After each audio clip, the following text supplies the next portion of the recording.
Here we have the 2021 Vista Cruiser 23 BHS. Up front, you have your front tongue jack. You have up and down. You have a light right here. Just underneath, if you're hooking up when it's dark. Your 7-way chains and your breakaway, which is an emergency brake. You'll hook that next to your chains. You won't hook it on your chains. Because if for some reason it came off and your chains failed, then that little pin will pull out and it'll just lock up your brakes.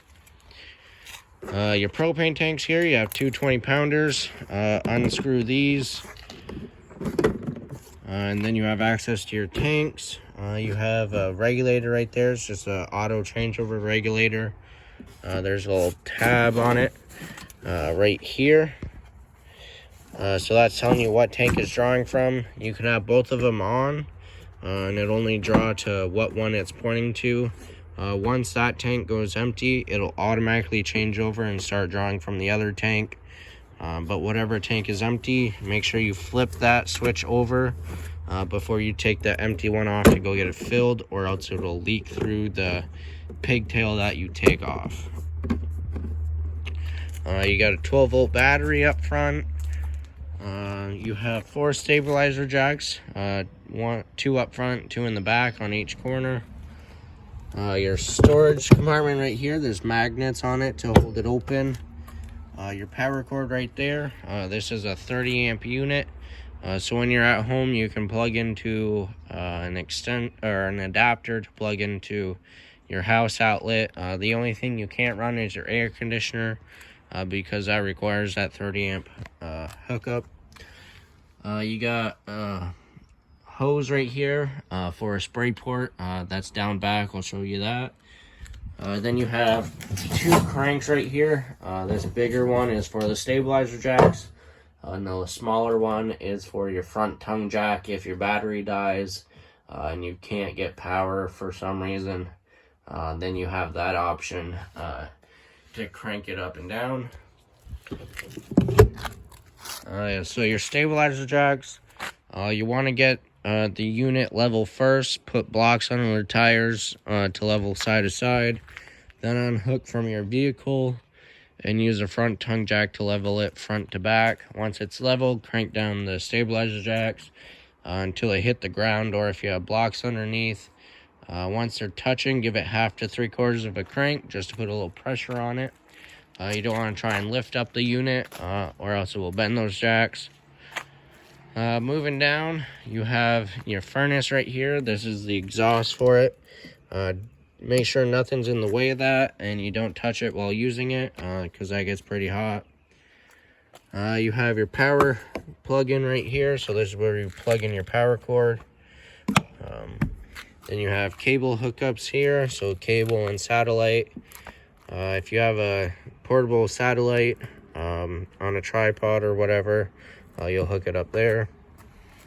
Then this is a spray port. That's where you hook up that blue hose. This is like a air hose connection, so you got a quick connect. So that coupler pushes back, hook up your hose, and it's locked on. That's cold water only. Then you have your water hookups. So you have your freshwater tank right here. You just put your hose in there and fill up your tank. And the drain for that is underneath right here. And there's a little plug that'll screw in there so that the water stays in.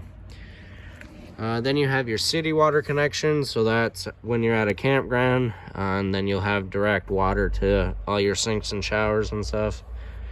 Next to that right here is your black tank flush. So when you're dumping your tanks, you can hook your hose up there and it'll just flush out anything that's in the tank. And your sewer hookup is right here, and it's all labeled right here. So this one right here is your black tank, which is your toilet water. And this one over here is your gray tank, which is sink and shower water. That cap just unscrews. Pull the black tank first, let that dump out, then flush it out if you want to. Once that's empty, close it, and then you can open your gray tank, and it'll just flush out your hose for you, so it's not leaving a mess behind. And at the very end is your water heater. So you have the plug right there for your freshwater tank. This is gas and electric water heater. The switch is right here for it. The first thing I would do once you get plugged in is turn on that switch if you're using the electric. That way it'll heat up and be ready to go camping. Same thing with the gas. Light that up first before you get all set up. That way the water starts heating up. In the back, your rear bumper, there's these plastic caps on each end so that you can store your sewer hose in there and not have to bring it inside in a bag or whatever to make a mess. Moving down here, this panel is the back of your fridge. You'll never have to go back there. So that's, a lot of people ask about that. What it is, it's just the back of your fridge. And this hose sticking out is for the drain for the condensation. And there's this little plug right here so no bugs or anything get up in there. You have outside speakers. And this is the vent for your stovetop. There's little pins in there. Snap that open so that it vents out. And then when you're traveling or storing it, make sure that's snapped back in so no water or bugs get up in there. You have a TV mount right here so you can bring the TV outside and hook it up here. And then you have the outlet right here to plug it in or whatever else. Then you have the cable hookup for the TV outside. Moving up front, the other side of your storage compartment. And inside on this side, you have a couple light switches. That one is for the lights inside. And this one right here, you just have a couple lights right there for some accent lighting. Then this little plug right here is for solar charging. So you can get a small little solar panel on a tripod. It'll just keep your battery charged if you're dry camping. Then we'll move inside.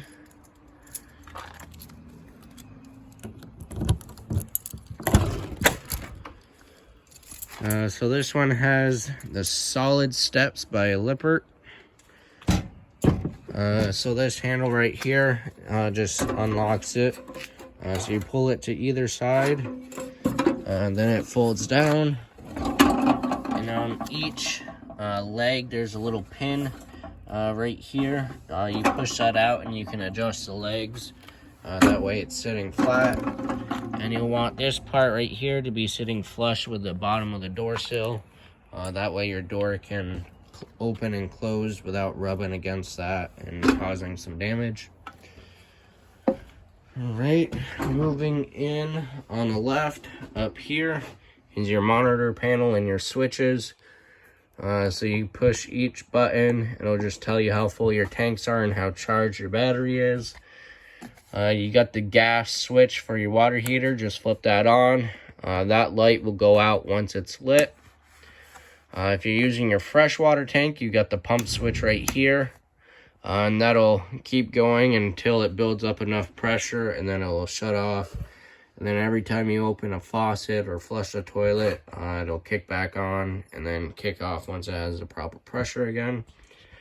Then you have a couple light switches. So you got some accent lighting right there.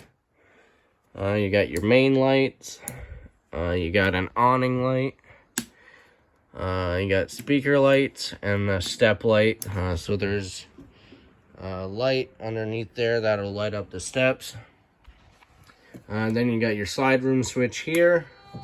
So you just press and hold it and it will stop once it's all the way out or in.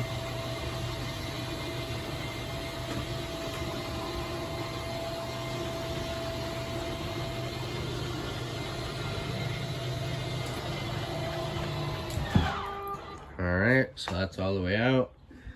Then you have your awning switch right here. So you have extend and retract. So with this, your door, you want to close it a little bit so it's not in the way of that arm, and then you press extend. With this, there'll be a little valance that'll fold down and you'll be able to see the bare tube. Once you can see that, let off the switch and it'll be all the way open. You don't want to hold down the button because then it'll roll up backwards and it might cause some damage. If it's really downpouring or really windy, roll up your awning and then roll it up before you go in for the night, because you never know what's going to happen at night. And then on each side, there's little pins there. You can adjust the pitch of the awning. So if it's sprinkling a little bit, you can have a pitch on it to let the water run off. But if it's downpouring, like I said, just roll it in. And then you have retract. Going in, it will stop on its own because once it gets to the end, there's nowhere else or nothing else to roll up.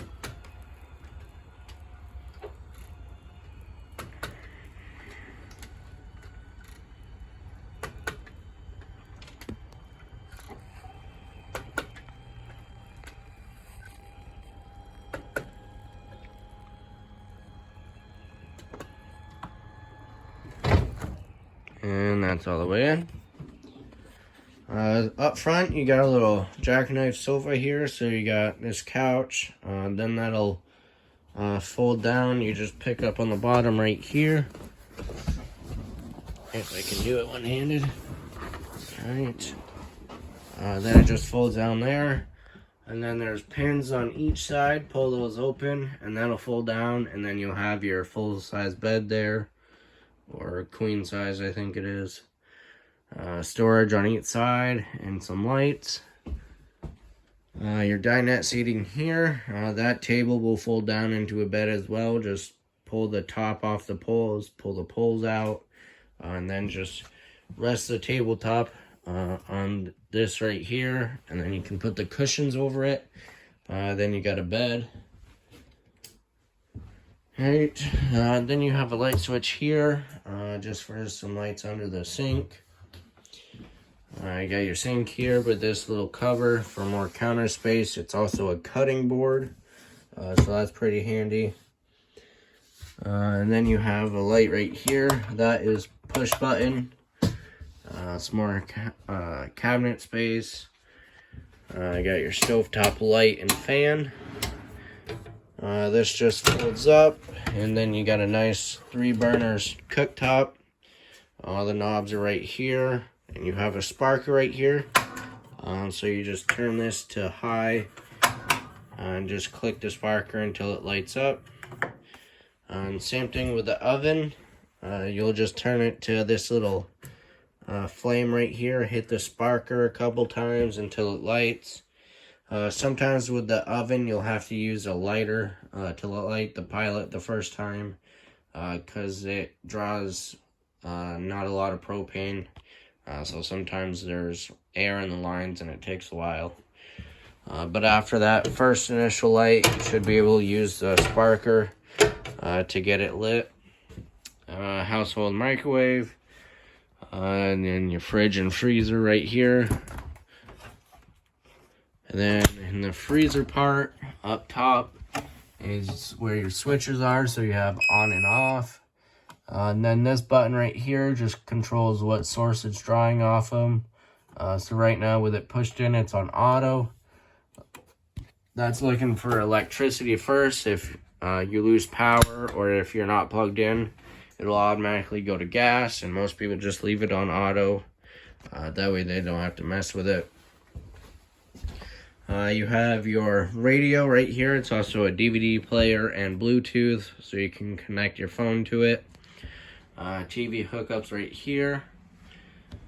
Over there, there's a button on the right of the cable hookup. Let's see if I can get up here.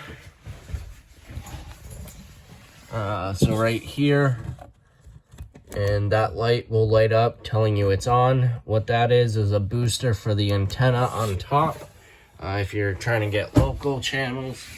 But if you're hooked up to your satellite or cable hookups, make sure that is turned off. That way it doesn't mess with the connection.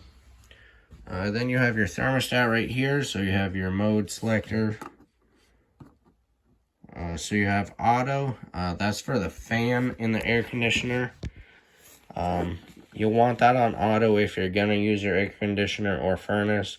Or you can just have it on high and low for the fan to circulate air.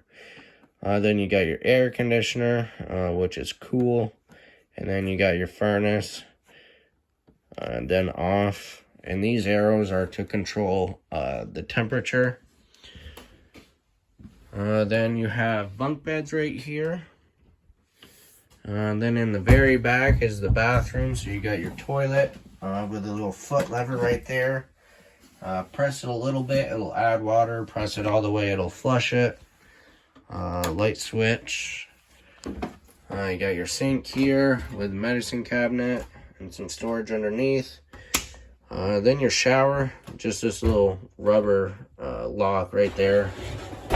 And then your doors will slide open. And then you got your shower.